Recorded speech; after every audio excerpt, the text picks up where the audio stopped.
part B. Part A is the first part of it is the genealogy of the kings of Israel or Judah or both.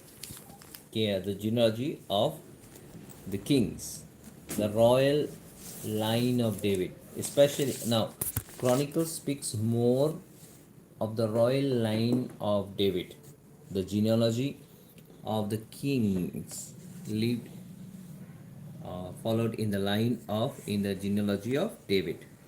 So the genealogy you'll find it from chapter 1 to chapter 10, chapter 9 to be precise, to the last one.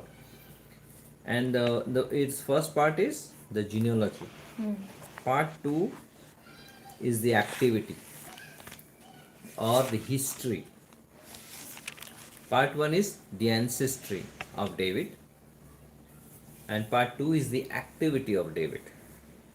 Like part 1 is the genealogy and part 2 is the history. From where the history of the king start? From chapter 10 to chapter 29. Now chapter 10 to chapter 29, next 19 chapters only dedicated to the life of David. That's how important David was for God. Most of the kings not even had a full chapter, not even had two chapters for their discourse.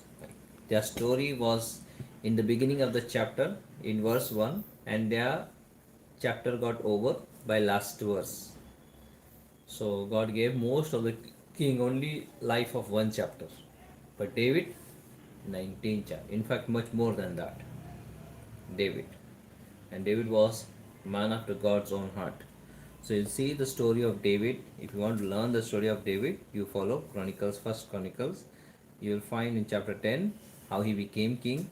He was anointed king at that he will become king, prophesied by Samuel at age 15, more or less. Then he was anointed in his house first.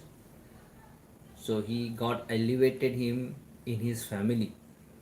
He was the last son and got elevated above everyone to him. Same like Joseph. Then for next 7.5 years, he was running from his life from Saul. He was all by himself, all alone by himself. The whole army of a country was behind this man, David, who is just a